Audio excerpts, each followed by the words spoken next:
Give me the Bible, star of gladness gleaming, to cheer the wanderer lone and tempest-tossed.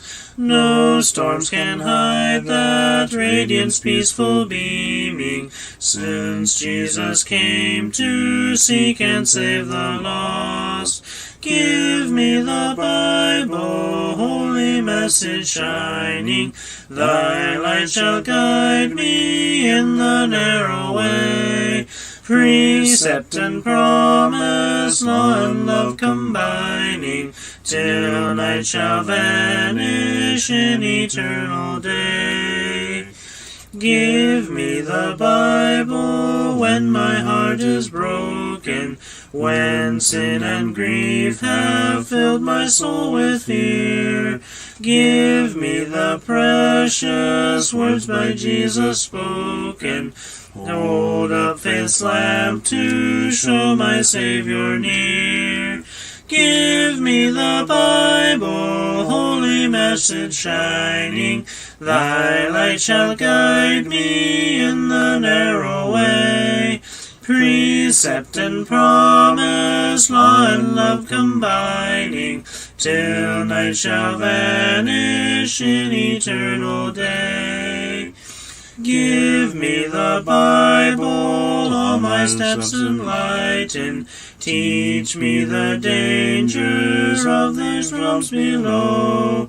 That lamp of safety o'er the gloom shall brighten, that light alone the path of peace can show. Give me the Bible, holy message shining, thy light shall guide me in the narrow way. Precept and promise, law and love combining, till night shall vanish in eternal day. Give me the Bible, lamp of life immortal, hold up the splendor by the open grave. Show me the light from heaven's shining portals, show me the glory gilding Jordan's wave. Give me the Bible, holy message shining, thy light shall guide me in the narrow way. Precept and promise, law and love combining, till night shall vanish in eternal day.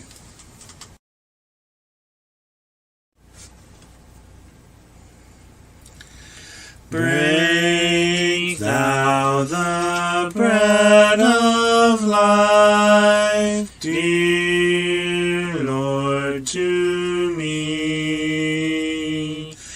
as thou didst break the loaves beside the sea.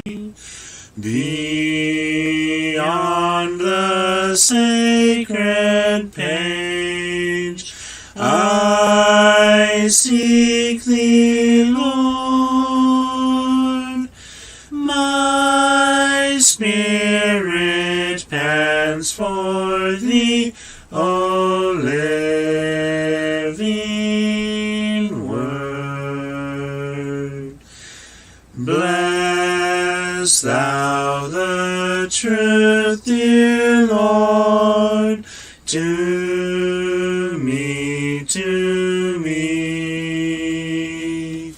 as thou didst bless the bread by Galilee.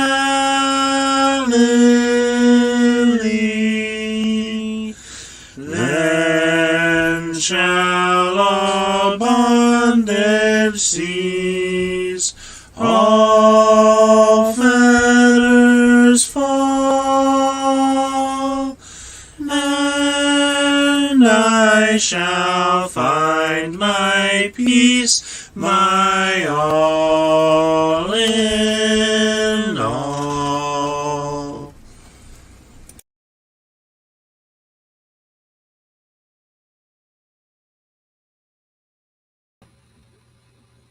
Excuse me. Good afternoon! Or whatever time it is. At your place. I hope everyone is doing well and is having a beautiful, beautiful day. It is nice and cold and snowy.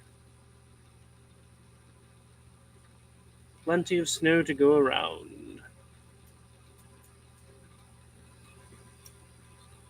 Matter of fact, that's what I'll be doing here after we finish here, is scooping snow.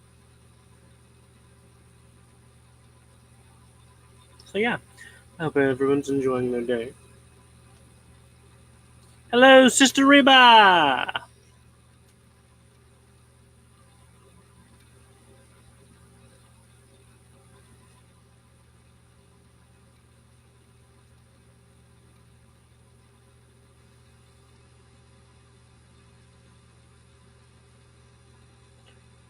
Rob joining us on YouTube. Good to see you. Robert Hatch. Oh, he says, can you make me a mod, please? Not that I'm aware of.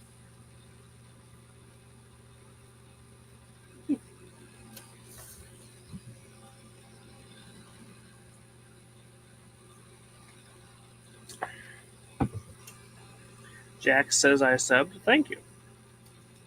Thank you for the subscribe. I hope everyone is having a good day.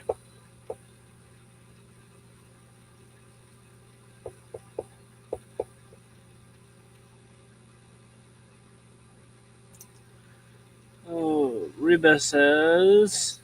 Yes, she says hi, Shane. I already read that one. How is Sister Reba doing today? How is everyone doing?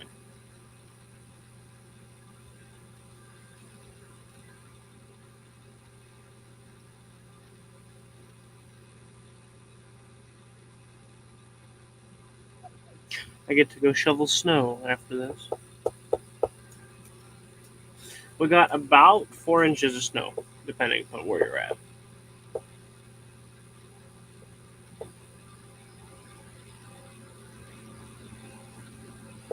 Reba says she's doing wonderful. How are you? I am doing fantabulous.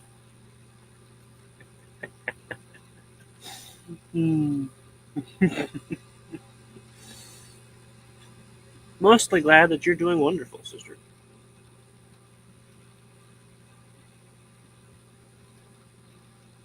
That is good news. Very, very good news. Skylar is out shoveling snow.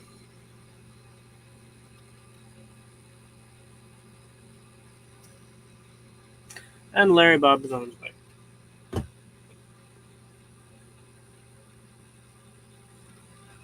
Yep. So, because Boss Man is on his way, so we can go shovel some snow, free some people from being trapped in their driveways, we're going to kind of make this one a little bit quicker. Kind of. Try to. Maybe. Hello, Tiffany! Joining us on YouTube. Good to see you. Hope you're having a good day.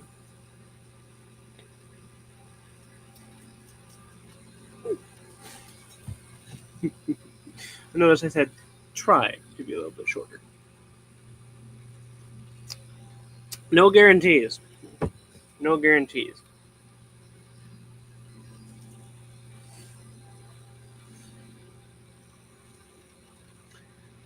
I do hope Sister T's doing well. I see she hasn't joined us yet. I know she'll be back for the replay.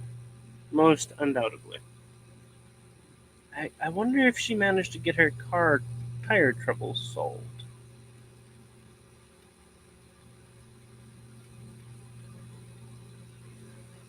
I do wonder.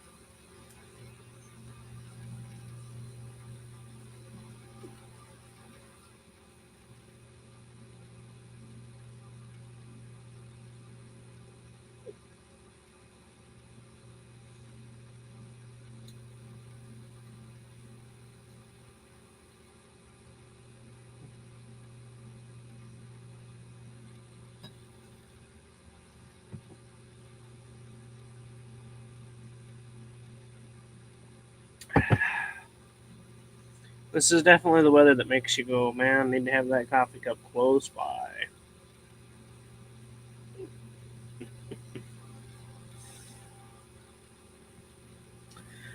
So, I suppose, without any further delay, we might as well get into it. It's always amazing to me that already we're at 10 minutes in on a stream that's supposed to be 15 minutes. It's just not long enough with the 5 minute with the 5 minute intro video. And then, the greeting and talking and, yada yada. That takes 15 minutes.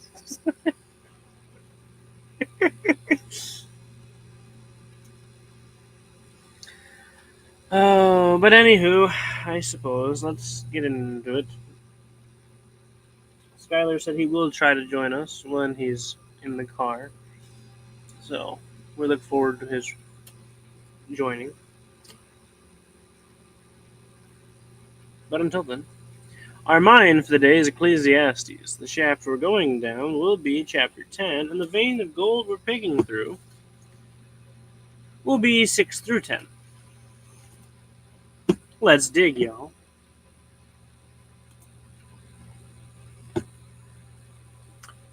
Folly is set in great dignity, and the rich sit in a low place. I have seen servants upon horses, and princes walking like servants upon the earth. He that diggeth a pit shall fall into it, and whoso breaketh through a wall, a serpent shall bite him. Whoso heweth out stones shall be hurt therewith, and he that cleaveth wood is endangered thereby. If the iron be blunt, and one do not whet the edge, then he must put to more strength. But wisdom is profitable to direct. Simple, short, sweet.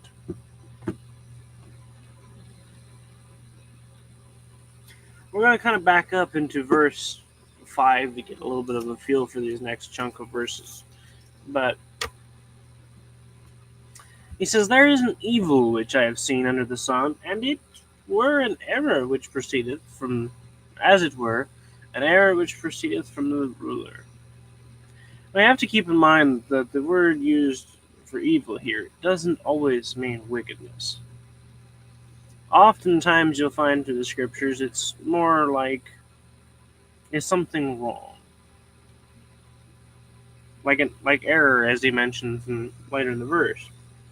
It's not that it's necessarily something that is wicked or evil, like we use nowadays, but it's something that is wrong, off, just not right, shouldn't be, that sort of idea. There's something which shouldn't be, which isn't right, which I have seen under the sun, as it were an error which proceedeth from the ruler. It happens like a error, like a law that is given by a ruler. When a ruler makes a decree, regardless of whether it's a good decree or not, it's normally carried out as, as gospel, we might say. It's adhered to and carried out strictly and swiftly, whether it be an error or good. Take your pick. So, these things, they happen as almost as if they were, set in order by a ruler. They happen a lot. Kind of to be a funny way of saying it. Folly is set in great dignity, and the rich sit in a low place. Now we're going to couple verses 6 and 7 together, because they're both very similar in nature. I've seen servants upon horses and princes walking like servants upon the earth. I've seen things that are backwards, that don't quite make sense, is what he's saying. Normally the foolish, don't sit in great places, in dignity. That's not normally how this works, or shouldn't work. And the rich normally don't sit in a low place. Normally it's the other way around. You have the foolish underneath, and the rich, or the honorable, the noble above. Notice it doesn't say what he's rich in. But the idea is you have the foolish and the wise. And, you know, Solomon often correlates these two ideas, or, takes a look at them. Folly is set in a great place, but the rich sit in a low place. It doesn't make sense. It shouldn't be, by all accounts, but yet here it is. In the same way, where we have servants who are riding upon the horses, sitting there with all the dignity and nobility, and then you have the nobles who are walking on the ground like the servants. Good afternoon, Sheila. Good to see you. It seems like it's been a while. I hope you're doing well. But you have these things that are backwards. They don't make sense. They shouldn't be, by all accounts. Not in a normal, organized fashion, but here we are. Which brings us to nugget number 1. Some things don't make sense. And that's alright. They don't have to. We shouldn't stress about these things that don't quite make sense. I've seen, many of us can get in this sort of, it doesn't make sense, I have to figure it out, and we get distracted from the really important things. Too busy focusing on things that don't make sense. And thus we're distracted, and it's not good. So the overall conclusion is don't worry about it. Some things just don't make sense. Nugget number 1. Always remember, regardless of what is going on, to keep your focus where it needs to be. Some things don't make sense.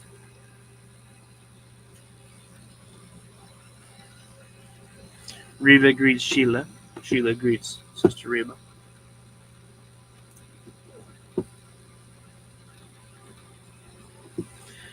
Moving on, the next 3 verses are can be grouped together as wisdom and caution verses to the young man or the individual, to the reader. These are just kind of wisdom and caution, cause and effect type verses. He that diggeth a pit shall fall into it, and whoso breaketh through a wall, the serpent shall bite him.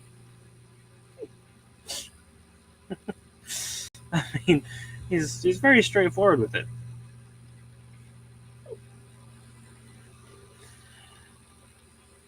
If you're digging a pit for another person, you're gonna fall into it. This is the idea of digging a pit for someone as a trap, not for an actual purpose.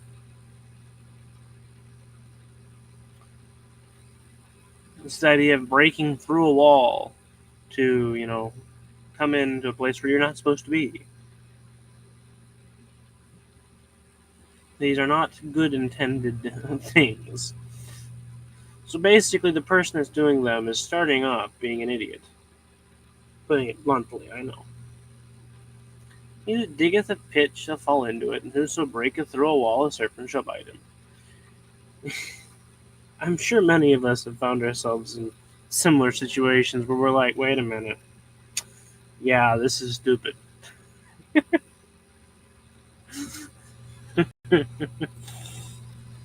This isn't the wisest thing I could be doing.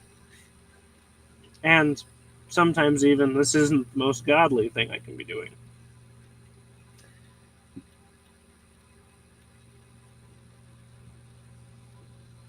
He continues, whoso heweth out stone shall be hurt therewith, and he that cleaveth wood is endangered thereby.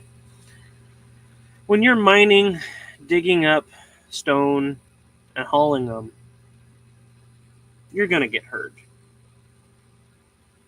Your finger's going to get pinched. Your back's going to get hurt. Your arms are going to get tired. There will be some form of consequence for doing this thing. And the same with cleaving wood or splitting wood. You're going to get hurt. It happens. You hit the wood and it shatters and one piece blows by and hits you in the leg. It happens. Or worse, like I've done with my 12-pound maul. Went to split some wood and it went right through the log I was splitting and then crashed into my toe. But thankfully, it just made my shoe was resilient enough. It prevented it from piercing it, but it still bruised my toe very, very well. You're going to be hurt. It's just a effect of doing these things.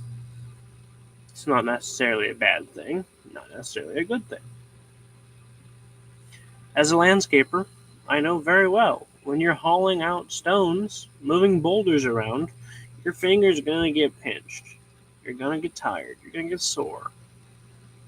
You might even get it dropped on your foot.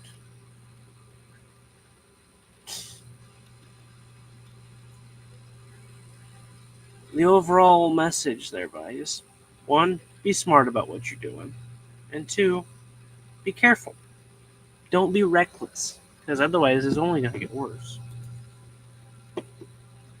If the iron be blunt, and one don't whet the edge, if you don't sharpen the edge of your axe, you're going to have to put more strength, more oomph into splitting the wood. It's going to take more from you. But wisdom is profitable to direct.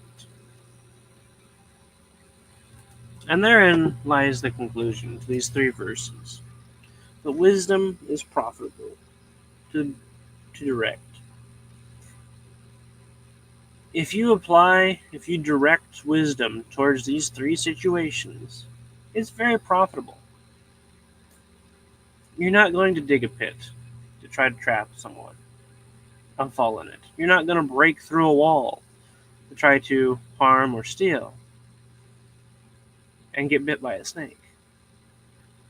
You're not going to hew and quarry and move stone or boulders foolishly, or split wood foolishly.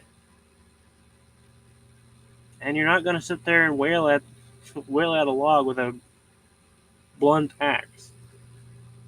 If you apply wisdom to each of these situations, it's very profitable. And therein lies our second and last nugget. Use sound wisdom. Always. You can use foolish wisdom, I suppose. That's kind of a redundant idea. But yeah, never mind. Throw that one in the trash can. Just use sound wisdom. Use good judgment.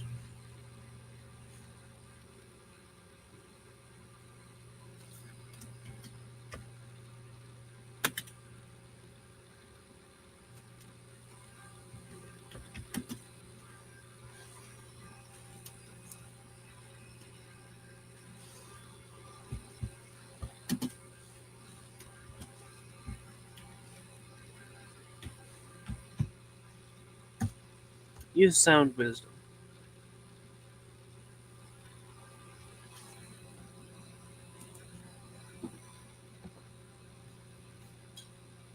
There's a good rule of thumb.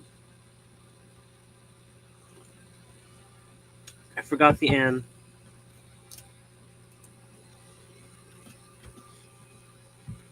There.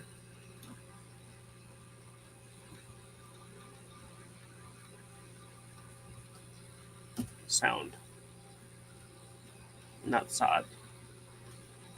Use sound wisdom. Don't do foolish things. I know it's a really, really novel idea, and you'd like to think that it wouldn't have to be said, but unfortunately there are people that don't stop to consider the fact that you should use wisdom, that you should use good judgment. Sometimes the obvious must be stated.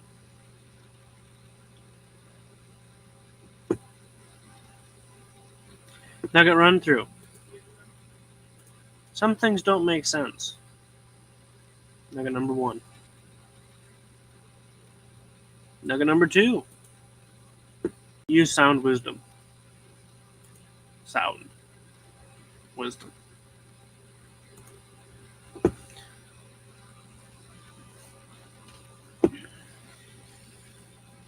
There be gold in their pages.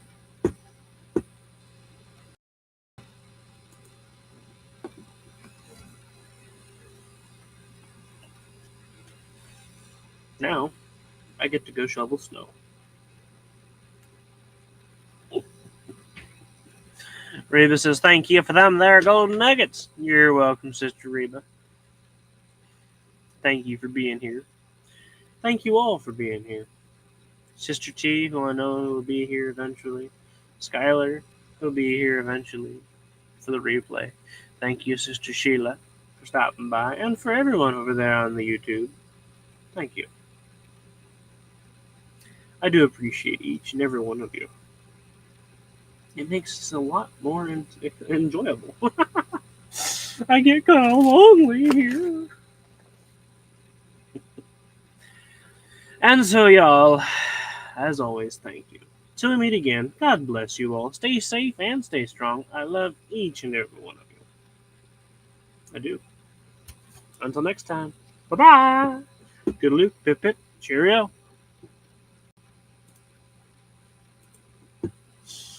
And don't forget to take these golden nuggets of wisdom with you as you go through the rest of your day.